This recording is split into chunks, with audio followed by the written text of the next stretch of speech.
Gnosis autón, conócete a ti mismo, frase inscrita en el templo de Apolo en Delfos. La ciudad justa es un libro escrito por Joe Walton y publicado por Duermevela con traducción de Blanca Rodríguez. En primer lugar, decir que la editorial me cedió amablemente un ejemplar porque pensaban que me iba a gustar, cosa que resultó ser cierta, y ahora yo estoy haciendo esta reseña unos 6 meses más tarde. No me deis libros editoriales, esta es la clase de compromiso que podéis esperar de mí. Es el libro más tocho de Duermevela y eso en sí es un riesgo, porque tiene un coste, pero también tiene su intríngulis publicarlo porque pese a que Joe Walton es una autora conocida, esta historia no tiene precisamente la trama más movida del planeta ni mucha acción. Es, en muchos sentidos, un libro filosófico, que no llega a ser un tratado filosófico, pero que tiene un gran componente dialéctico y una tesis que defender. ¿Pero de qué va La ciudad justa? Apolo, dios griego de, entre otras cosas, las artes o las dotes proféticas y, al comenzar la historia, también dios de la gilipollez extrema, ha tratado de violar a la ninfa Dafne, quien ha huido de él convirtiéndose en laurel porque la mitología griega esnifa pegamento.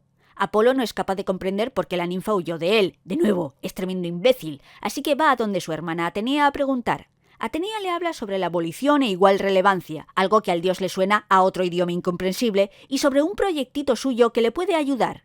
La diosa de la sabiduría pretende construir el modelo de sociedad descrito por Platón en su libro La República. Para ello, va a llevar una cantidad de pensadores y fans de Platón a la isla de la Atlántida para que enseñen a unos 140 niños que rescatarán de ser esclavos y que serán los que crearán esta sociedad platónica perfecta. Porque Atenea está convencida de que va a funcionar. Atenea es esa persona que le da dinero a príncipes nigerianos que se lo piden por mail y ha comprado NFTs. Así que vemos el desarrollo de esa sociedad durante varios años y a través de la perspectiva de varios personajes. El propio Apolo, Simea o Maya. Y poco a poco vemos cómo incluso los planes mejor trazados se pueden torcer, porque Atenea se cree capaz de resolver uno de los problemas más complejos de la historia, la organización de la sociedad. Atenea, nena, aquí tengo unas estampitas sin ningún valor, no sé qué hacer con ellas, no querrás tú hacerte cargo. Como vemos, La ciudad justa se basa en las ideas de la sociedad que tenía Platón, y sobre todo en aquellas que plasmó en La República, que en griego se llama politeia, que más o menos querría decir organización de las instituciones del Estado, pero así, como título, es un poco largo y no tiene tanto gancho. Dato curioso, me leí La República para este vídeo y descubrí cosas que ignoraba de la obra. Por ejemplo, que es una discusión de bar. Cero exageraciones. Resulta que esto empieza con unos amigos que básicamente obligan a Sócrates a acompañarlos a una ágape, una cena con comida y bebida, para que nos entendamos. Y es allí donde la gente habla con Sócrates y éste expone sus argumentos, que son siempre irrebatibles, porque incluso los contraargumentos de los demás son extrañamente aquellos que Sócrates puede rebatir. Porque esta es una conversación real y nada inventada para dejar bien al filósofo, que en este caso no es ni el propio Sócrates, porque Platón le está utilizando como argumento de autoridad para deslizar sus propias ideas filosóficas. Es un poco feo hacer eso con una persona muerta, Platón. ¿Sabíais que Platón en realidad se llamaba Aristócles, pero que le llamaban Platón, al parecer, por sus anchas espaldas, ya que entrenaba en la lucha? Así que cada vez que os lo imaginéis, quiero que veáis en vuestra mente a The Rock. De nada. Total, que La República, obra que Platón publicó en el 300 y pico, es el libro donde aparece el mito de la caverna, que no está al principio, por cierto, sino a la mitad, hay que leer para llegar ahí. Y en esencia de lo que quiere hablar Platón es del concepto de justicia. ¿Qué es? Pero sobre todo que se trata de una cualidad del ser humano, una cualidad buena y beneficiosa, cuya búsqueda nos hace felices y no desgraciados. Equipara justicia a bondad.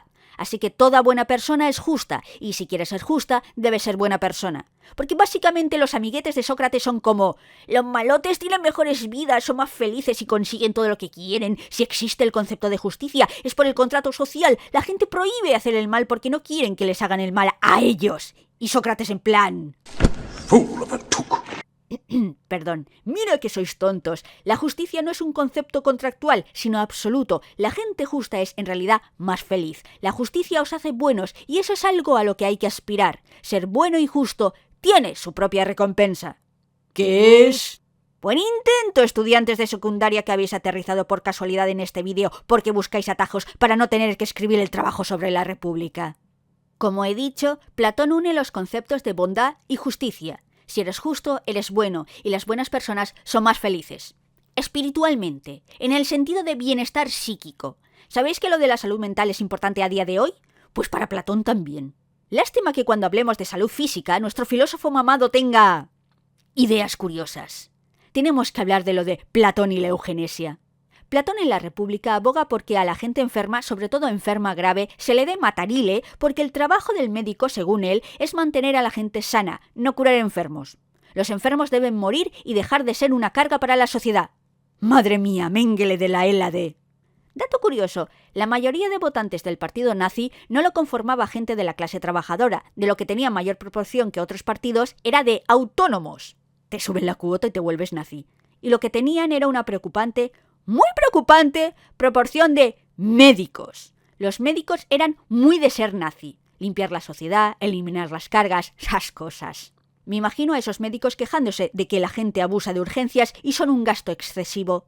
Las enfermeras, por el contrario, no eran tan favorables a cosas como la eutanasia forzosa, y no me refiero solo a las que eran monjas. Porque claro, el médico ordenaba matar, pero no se ensuciaba las manos. Eso le tocaba a las enfermeras. ¿Y en la ciudad justa siguen esa práctica eugenésica? Pero por supuestísimo que sí. Tienen un manual de uso y no van a saltarse ni una coma. Que un bebé nace con labio leporino, pues se le abandona en el monte y que muera a manos de los elementos. Que Atenea nos dio roboces, pero instrumentos básicos para una cirugía sencilla, pues va a ser que no. O sea, roboces, pero para todo lo demás vives como los Amish. ¿Atenea es del Daesh? La cuestión es que Platón escribió La República en una época convulsa, justo después de los 30 tiranos. Así que me da la impresión de que Platón quiere corregir errores que él ve en la política y no tanto crear una sociedad perfecta, como Tomás Moro en Utopía, donde nombra expresamente al filósofo griego, por cierto. En Utopía, Tomás Moro nos habla de que en una estancia en Flandes conoce a un navegante que por supuesto que existe y no es un recurso retórico, por eso al mismo tiempo que critica a todos los gobernantes y los entresijos del poder, exceptúa a Enrique VIII de forma completamente espontánea, y el explorador este le habla de una isla, Utopía, que claro que existe y no es una descripción de una sociedad perfecta según Moro. En Utopía, nuestro amigo Tomás decía cosas basadísimas como esta. Dios prohíbe matar. ¿Y vamos a matar nosotros porque alguien ha robado unas monedas? Y no vale decir que dicho mandamiento del Señor haya que entenderlo en el sentido de que nadie puede matar, mientras no lo establezca la ley humana. Por ese camino no hay obstáculo para permitir el estupro, el adulterio y el perjurio. Dios no ha negado el derecho de disponer de nuestras vidas y de la vida de nuestros semejantes. ¿Podrían, por tanto, los hombres, de mutuo acuerdo, determinar las condiciones que les otorgaran el derecho a matarse? ¿Esta mutua convención tendría autoridad para soltar de las obligaciones del precepto divino a esbirros que, sin el ejemplo dado por Dios, ejecutan a los que la sanción humana ha ordenado dar muerte? ¿Es que este precepto de Dios no tendrá valor de código más que en la medida en que se le otorgue la justicia humana? Por esta misma razón, llegaríamos a la conclusión de que los mandamientos de Dios obligan cuando y como las leyes humanas lo dictaminen. La misma ley de Moisés, dura y rigurosa como dictada para un pueblo de libertos de dura cerviz, castigaba el robo con fuertes multas y no con la muerte. Ahora bien, no podemos siquiera imaginar que Dios en su nueva ley de gracia autoriza, como padre a sus hijos, a ser más libres en el rigor de sus penas. Estas son las razones que me mueven a rechazar la pena de muerte para los ladrones. Creo, además, que todos ven lo absurdo y lo pernicioso que es para la República castigar con igual pena a un ladrón y a un homicida. Si la pena es igual, tanto si roba como si mata, ¿no es lógico pensar que se siente inclinado a rematar a quien de otra manera se habría contenido con despojar? Caso de que le cojan, el castigo es el mismo, pero tiene a su favor matarlos su mayor impunidad y la baza de haber suprimido un testigo peligroso. Tenemos así que, al exagerar el castigo de los ladrones, aumentamos los riesgos de las gentes de bien. Sería más admirable si Tomás Moro no hubiera condenado a herejes a ser quemados en la hoguera, la verdad. Y es curioso, porque Tomasito el pirómano discute si es una buena idea o no que los filósofos se metan en política y aconsejen a los gobernantes.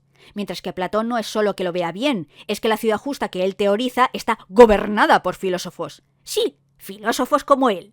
Él es filósofo, así que cree que los mejores líderes deben ser filósofos. Podría ser peor. Podrían ser ingenieros o juristas.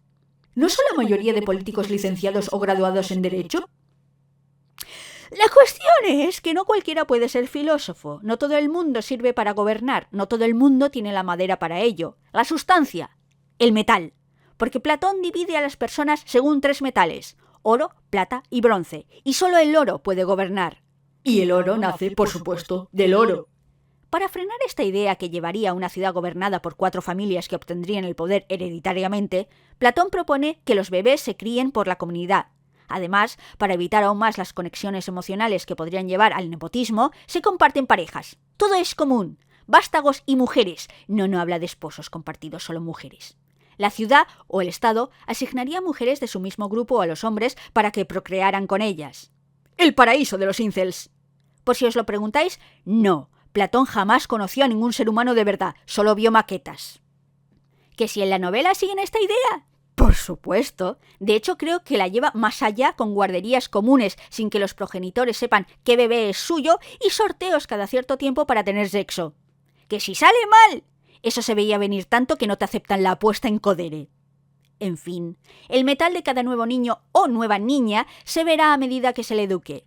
Sí, he dicho niña. En un asombroso soplo de revolución venido de, por lo menos, el siglo XXIII, Platón creía que las mujeres podían ser filósofas y, por tanto, gobernantes de esa ciudad ideal. Ciudadano apto es cualquiera que nazca en la ciudad. Eugeniese y hay clases y clases, pero las mujeres pueden mandar. Vaya, no sabía que Nancy Astor fuera la reencarnación de Platón.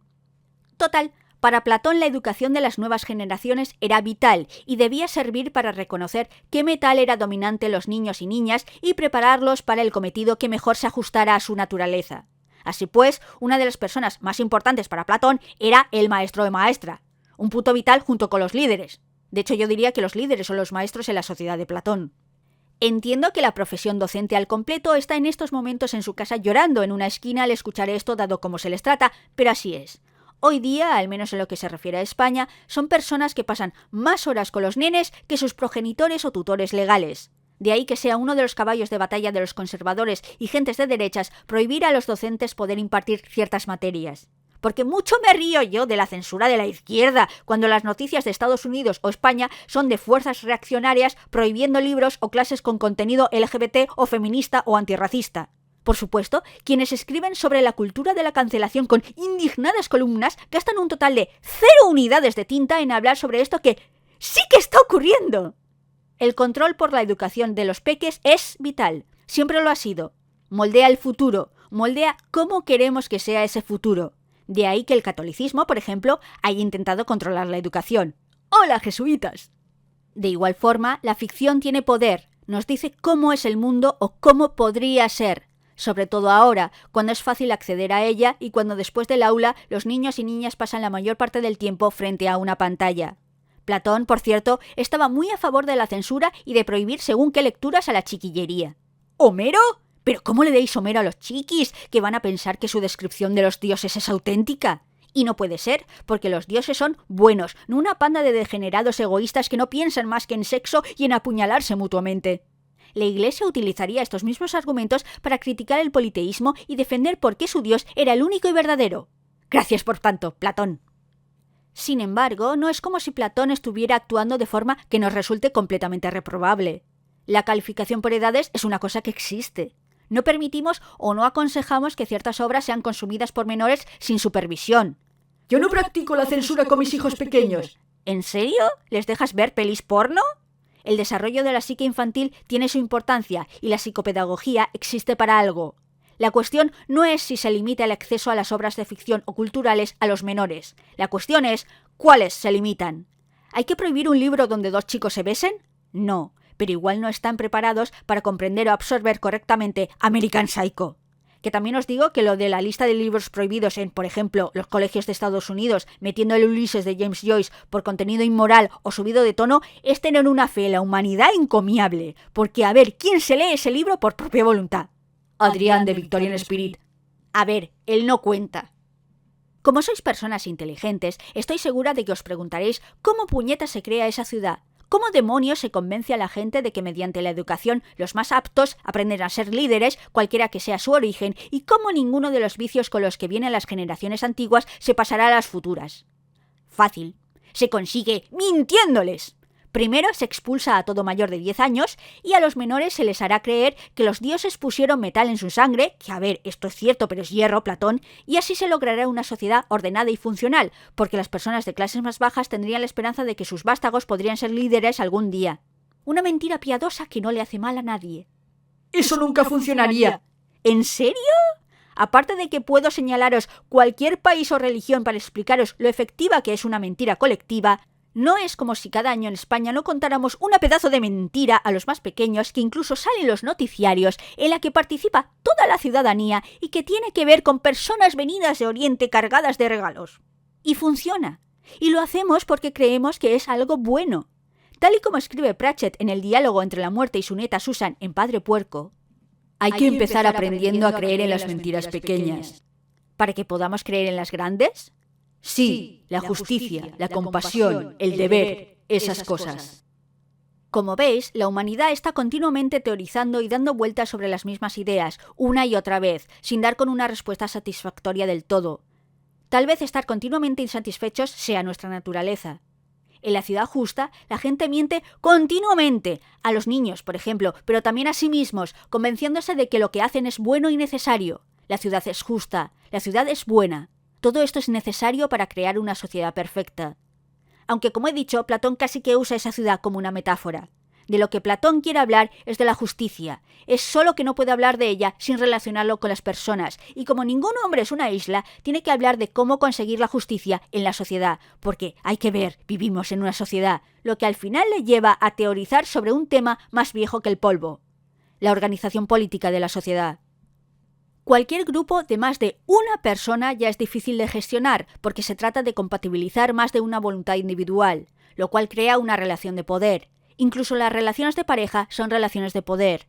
Debe decidirse qué se quiere y cómo se quiere, a dónde hay que dirigirse y cuándo. Incluso los pequeños detalles deben sopesarse. Por ejemplo, imaginemos que en una relación una de las partes usa el baño y deja la puerta entornada y la otra la cierra, porque cada una viene de un hogar donde así se hace y eso es lo que consideran no solo normal, sino racional. Al final, una de las partes va a ceder y se usará el baño con la puerta cerrada o entornada. Y la victoria de este pulso pasará a las siguientes generaciones, porque los hijos e hijas cerrarán o no la puerta del baño porque así se hace en su casa. Eso es lo normal, y así se crea el statu quo. Por eso es para Platón tan importante la educación de las nuevas generaciones. Son los ciudadanos del futuro, los que crean hegemonía. Aunque, para ser justa, Platón no está contemplando un statu quo inamovible o indiscutible, aunque sí cree que lo suyo es tan de sentido común que no sufrirá mucho cambio.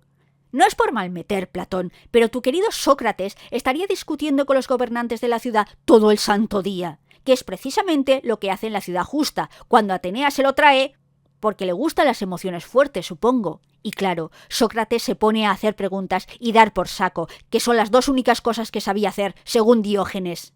Sócrates no está convencido con este proyecto de ciudad y quiere saber si quienes participan en él están convencidos de veras.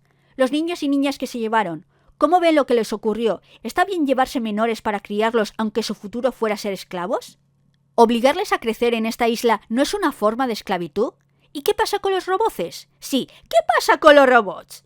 Atenea los trajo porque alguien tenía que hacer el trabajo pesado. Platón había previsto que eso lo hicieran esclavos, porque claro, para él los esclavos no eran ciudadanos, mucho que les pudiera considerar personas. Y aunque a alguna gente del consejo de la ciudad, como el tontolaba de Cicerón, no le hubiera importado que hubiera esclavos de verdad, se decidió que no habría y por tanto Atenea les dio roboces. Porque alguien tiene que hacer el trabajo más duro y menos reconocido. Barrer las calles, llevar cargas pesadas, tareas repetitivas, lo que durante la pandemia se llamó trabajos esenciales, pero que usualmente conocemos como trabajos de poca cualificación. Es decir, todos esos trabajos poco remunerados en los cuales la civilización se va al carajo, porque está muy bien escribir exceles con millones de ceros o juzgar casos, pero como nadie limpie, nos come la mierda, como nadie cocine, nos morimos de hambre, y como nadie lleve el paquete del punto A al punto B, el Excel de marras va a valer tanto como intentar secar el mar a sorbitos. La civilización se basa en una decena de trabajos ingratos que nadie ve o agradece. Pues eso, en vez de hacerlo los esclavos, lo harían los robots, que no son personas. Porque no son personas, ¿verdad? Quiero decir, no piensan ni padecen. O eso se cree. A Sócrates, en cambio, esta respuesta no le convence. Porque si resultara que sí pueden pensar, entonces estaría mal esclavizarlos. Esos robots merecerían los mismos derechos que el resto de ciudadanos y el acceso a la educación y el poder, a los medios de producción y a decidir qué hacer con ellos. Un momento. ¿Sócrates es un filósofo con barba, que va por ahí dando por saco y hablando de todo con todos, que quiere que los trabajadores obtengan el poder para poder decidir qué hacer con sus vidas? ¡Oh! ¡Madre mía! ¡Sócrates es Karl Marx! ¡Ahora todo tiene sentido! En realidad no, pero es divertido, en mi cabeza lo tiene. Así que comenzamos con la democracia ateniense y terminamos con la revolución bolchevique. Todo en el plazo de 10 años. La historia de la humanidad a cámara rápida. Porque esa es la cuestión. Cómo organizarnos es una de nuestras batallas como especie. Organizarse requiere hablar sobre cómo gestionar las relaciones de poder. ¿Quién lo tiene? ¿Quién lo ejerce? ¿Para qué se ejerce? ¿Sobre quién se ejerce? Y eso es materia de la política, que es una obra de Aristóteles, filósofo que me cae especialmente mal, pero también es el conjunto de actos o actividades que se asocia con el ejercicio del gobierno y las relaciones de poder. También es el arte de gobernar. Como la economía o la religión, está muy condicionada por la ideología, que es simplemente un conjunto de ideas sobre aspectos materiales y éticos referidos a la sociedad, nenes, no algo inherentemente malo. Quien te diga que no tiene ideología o es estúpido o de derechas, o ambas cosas.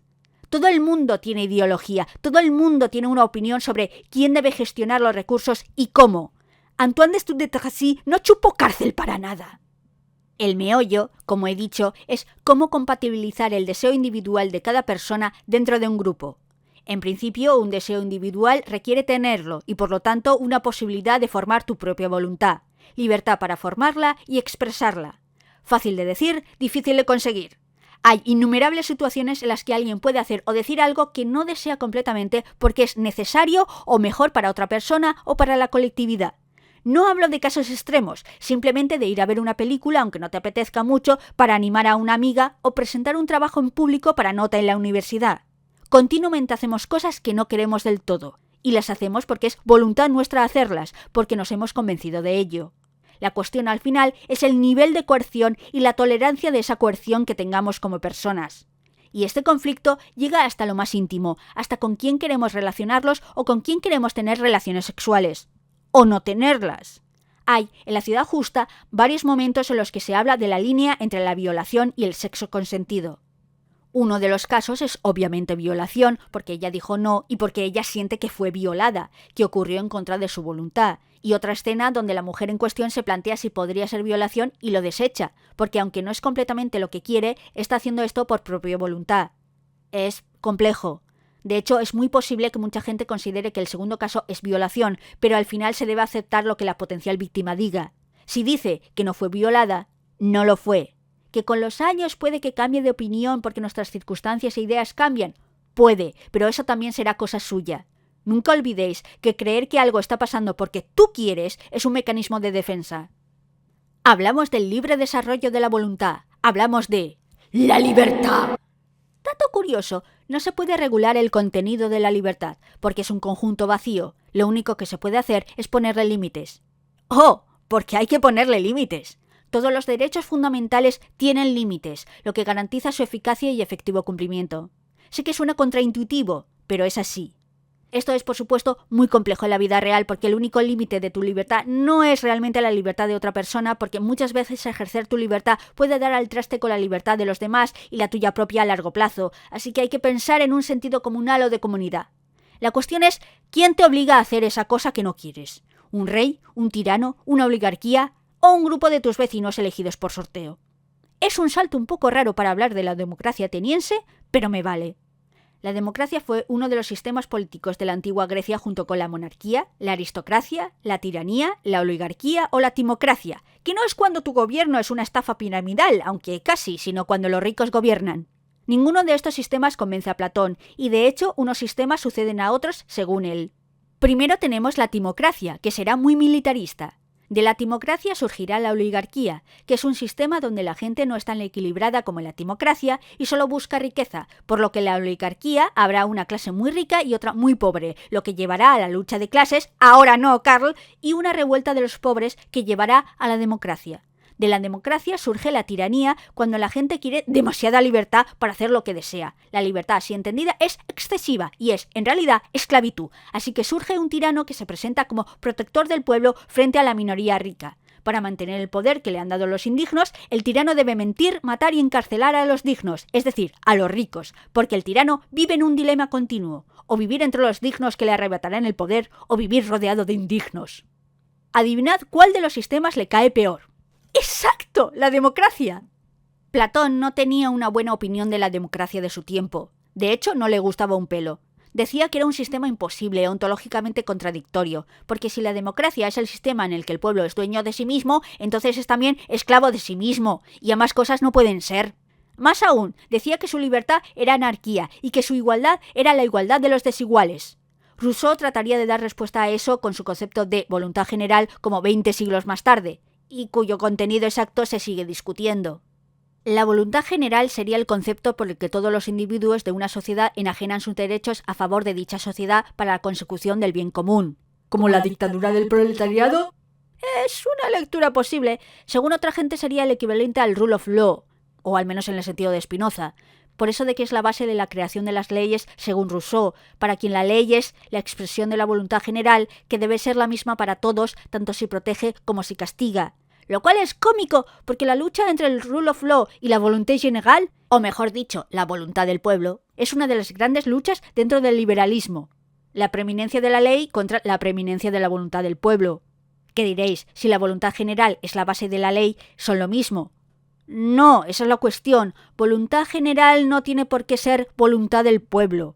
Para los revolucionarios franceses puede que sí, pero para muchos pensadores liberales el vulgo no era digno de respeto ni de ser escuchado, y sería o bien una élite quien decidiría qué es lo mejor para todo el mundo y escribir la ley, o bien existirían mecanismos para que el pueblo pudiera cambiar las leyes lo menos posible.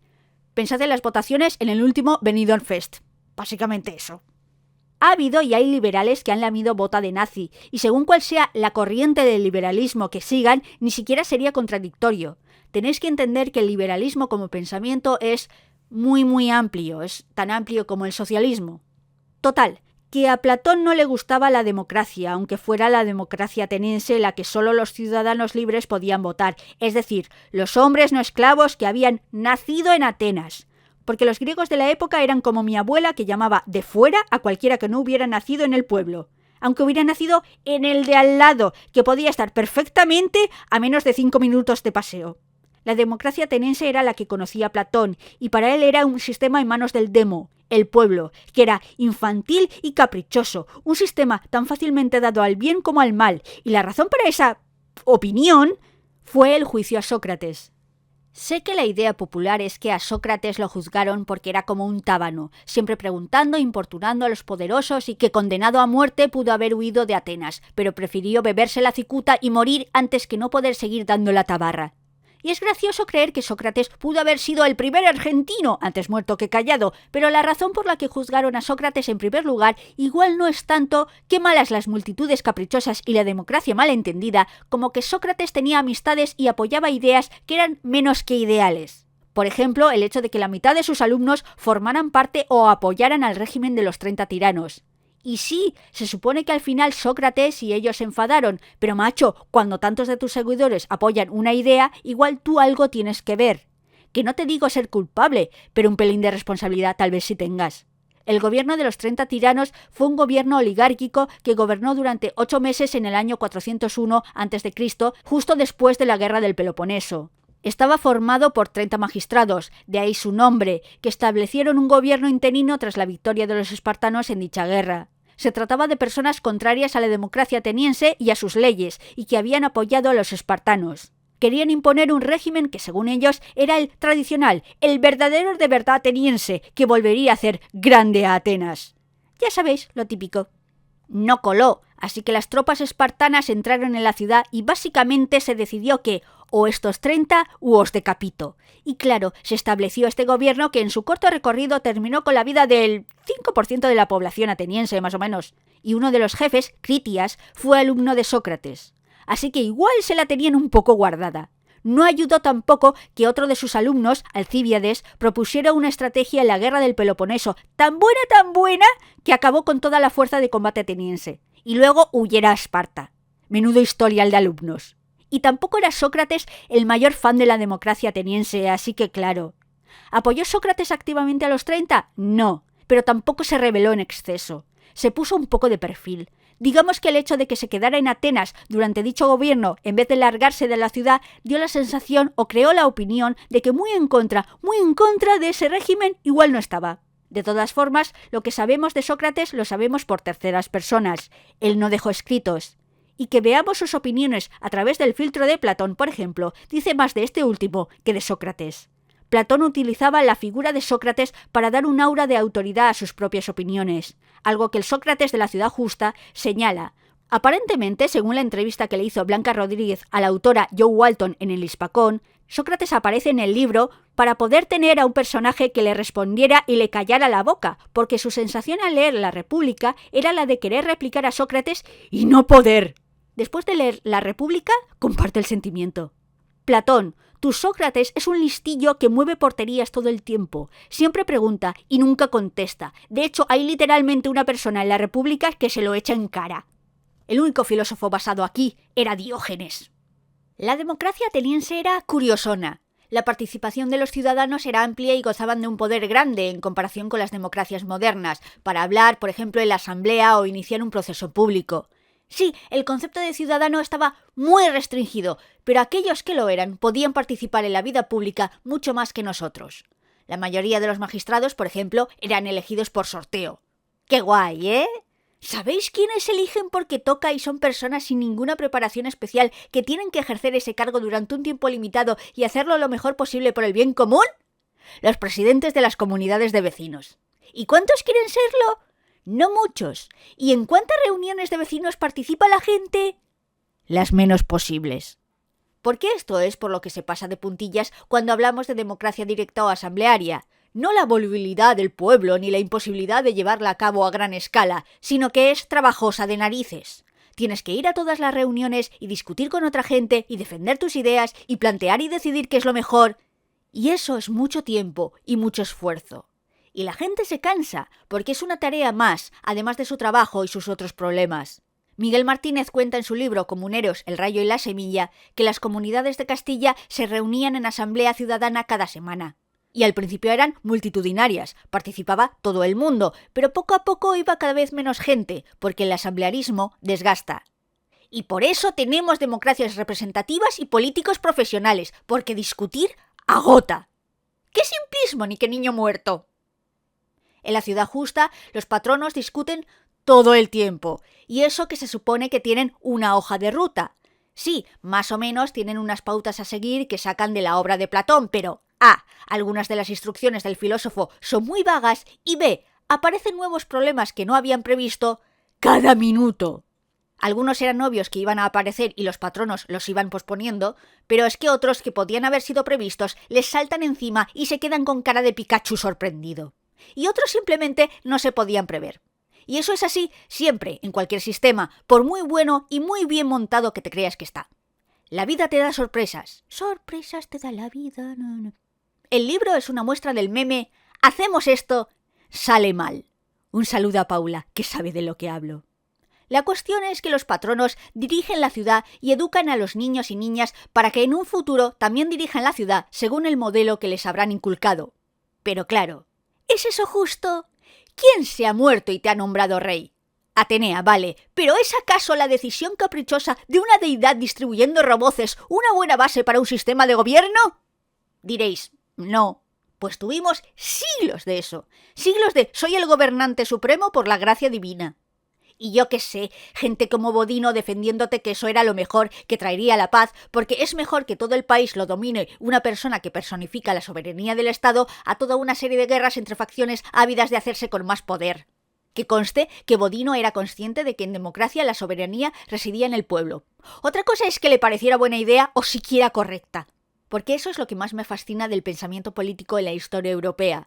Que han pasado siglos y un sistema de gobierno que se creó en Grecia alrededor del siglo VI a.C. y un filósofo de allá que escribió durante el siglo V tuvieron tanto impacto que las reflexiones de este y la misma idea de la existencia del otro han permeado cómo vemos la gestión del poder y de la sociedad.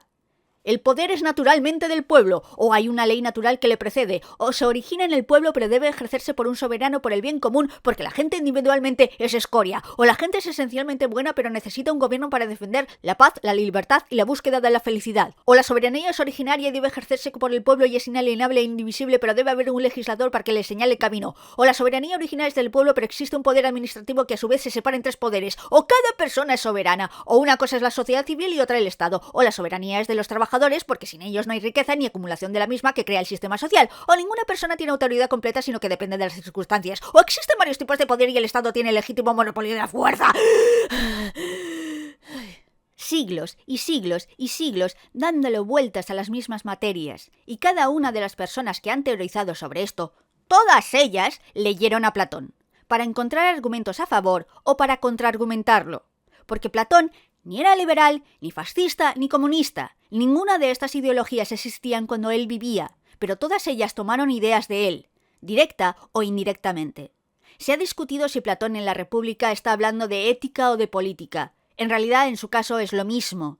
De hecho, si bien el objetivo central de la República es hablar de la justicia, decir que se trata de un valor absoluto, falla un poco en esto, porque nunca define la justicia. Tiene que unirlo a las personas. Al final tiene que hablar sobre qué es una persona justa y por qué alguien debe ser justo, y cómo se puede llegar a una sociedad justa si se pudiera educar a la gente según su idea. Lo cual nos lleva a hablar de The Good Place. The Good Place es una comedia estadounidense de 4 temporadas que se estrenó en 2016. Nos cuenta la historia de Eleanor Sheltrop, que acaba de morir a una edad joven y se encuentra en el lado bueno o el lugar bueno, que sería esencialmente como el cielo cristiano. Está allí por sus buenas obras y Michael, el arquitecto que creó ese lugar, le da la bienvenida, la guía por allá y le presenta a Chidi, que es su alma gemela. Solo hay un pequeñísimo problema. La Eleanor de la que hablan no es ella. Esta Eleanor es una persona egoísta y cínica que nunca ha tenido problemas en mentir y engañar y usar a quienes son más débiles que ella. Y su objetivo ahora es que Michael no se entere de quién es realmente, porque entonces irá al lado malo y... bueno, nadie quiere acabar allí. Para ello tendrá la ayuda de Chidi, que es profesor de filosofía y ética. La premisa suena loca y, para qué mentir, un poco aburrida y puede que hasta moralizante, pero no lo es. Bueno, sí que tiene una tesis, pero también es A, una serie muy divertida, y B, una serie que habla de la ética en los tiempos modernos y consigue explicar de forma simple problemas muy complejos, como por ejemplo, lo difícil que es llevar una vida recta. Porque tú vas y le regalas unas fresas a tu novia con toda la buena intención del mundo, pero resulta que han sido recogidas por mujeres sin papeles marroquíes que han sido agredidas sexualmente. No es posible el consumo ético dentro del capitalismo. Lo siento. Lo cual no quiere decir que tienes que dejar de intentarlo porque total, ¿qué más da? No. Una cosa es que todo lo que consumas es imposible que no sea fruto de la explotación, porque el sistema es el que es, y otra cosa, que tengas que comprar hasta los caramelos por Amazon. Y si el sistema es injusto, tienes que intentar cambiarlo, dentro de tus posibilidades. Hay un momento en la serie donde... sin decir spoilers, donde se dan cuenta de que hay algo en el sistema del lado bueno y el lado malo que no funciona. Así que conciertan una reunión con el comité del lado bueno que decide estas cosas y les cuentan lo que pasa. Y lo primero que hacen es decir que lo van a discutir y que van a elegir gente que lo investigue, que podría tardar 400 años. Solo elegir los investigadores. Es, por supuesto, un dardo contra el centrismo y contra el inmovilismo de instituciones que deberían ayudar. No miro a nadie, Unión Europea. Pero también es un comentario sobre el proceso democrático. Porque una de las características que suele tener la democracia, incluso la democracia representativa, es que es lenta. Hay que discutir antes de tomar una decisión. Suele ayudar a tener unos mínimos y unos límites para esto. No, en serio, si quieres un foro sano, debes moderarlo. ¿Pero quién lo modera? Exacto. ¿Y quién pone los límites del diálogo? Exacto.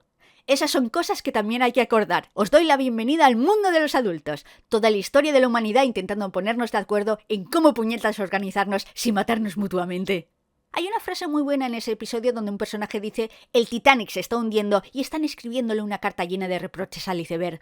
Suena deprimentemente actual.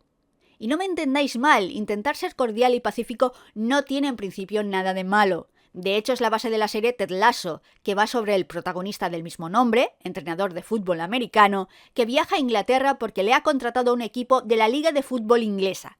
Sí, ahí veis que hay un pequeño error. Luego, la serie en verdad va por otros derroteros. Ted Lasso parece estúpido, pero no lo es. Es bueno y simple y la gente confunde esas cosas con estupidez. No es que Ted Lasso no pueda ser cruel, es que usualmente no quiere serlo. Y cuando lo es, pide perdón. Porque la cuestión no es ser un santo siempre, nadie es perfecto. La cuestión es cómo reaccionas cuando haces algo malo. Una persona adulta se hace responsable de sus actos. Ted Lasso es lo más parecido que tenemos a día de hoy a una película de Frank Capra. De hecho, hay una referencia directa a Qué bello es vivir en la segunda temporada. Sin embargo, estos son tiempos demasiado cínicos para soportar un final al estilo de los finales de las películas de Capra, así que Ted Lasso tiene toques de tristeza o de tragedia. Nada grave, en eso sí son personajes de Capra, siempre se vuelven a levantar. Por cierto, para sorpresa de nadie, mi personaje favorito es Roy Kent. Roy fucking Kent. Por supuestísimo que sí. Ted Lasso es una serie más triste que The Good Place, y aunque tiene buenos chistes, creo que The Good Place es más consistentemente divertida porque es una comedia y eso es lo que quiere ser. Por muy profunda que se ponga a veces y por mucho que me hiciera llorar su final, ¿qué me hizo? Ted Lasso, sobre todo en la segunda temporada, al mismo tiempo que hace cosas como parodiar géneros de ficción, se vuelve algo más introspectiva. Aunque al final ambas series vayan sobre gente esencialmente buena, aunque no lo parezca. En última instancia, The Good Place es una serie que habla de por qué ser bueno. No porque vayas a ir al cielo, ni por alguna otra recompensa material, sino porque solo así podemos crear una comunidad, un mundo en el que se pueda vivir. Porque la soledad es buena hasta un punto, pero debes crear lazos con los demás para que sea una opción y no una imposición. Porque tal vez Platón tuviera razón. Ser bueno te hace ser justo y la gente buena y justa es más feliz. Claro que pueden suceder desgracias y hay mucha gente buena a la que le pasan cosas malas, pero no será porque se las han buscado. Ser bueno no te hace rico, ni te da una salud de hierro o una vida sin altibajos, pero es posible que te dé paz espiritual. Porque puede que mi vida no sea perfecta, pero Putin tiene que vigilar que no hayan envenenado su comida. Y sí, puede que él me sobreviva, pero cuando yo muera habrá gente que llore y lo sienta realmente, y no decenas o miles que saldrán a la calle a celebrarlo, o en sus casas porque igual no pueden salir. Y es nuestra obligación moral no solo intentar ser buenos, sino que a las personas buenas no les ocurran cosas malas y educar a las nuevas generaciones con ese fin, porque la alternativa es un erial. Y créanme, nada crece ahí. En mi templo de Delfos hay escritas 2 palabras, Gnosis Eutón. Conócete a ti mismo. Es un buen consejo. Conoceos a vosotros mismos, sois dignos de conocer. Examinad vuestra vida. La vida que no se examina no merece ser vivida. Sed conscientes de que los demás tienen igual relevancia que vosotros. Concededles espacio para que tomen sus propias decisiones y permitid que esas decisiones cuenten, igual que esperáis que permitan que cuenten las vuestras. Recordad que la excelencia no tiene punto final y no dejéis nunca de buscarla. Cread arte que pueda perdurar y que diga algo que nadie más puede decir. Vivid la vida lo mejor que podáis y convertíos en vuestro mejor yo posible. Nunca se sabe cuál de vuestras acciones será la palanca que moverá mundos. Ni siquiera la necesidad conoce todos los extremos. Conoceos a vosotros mismos.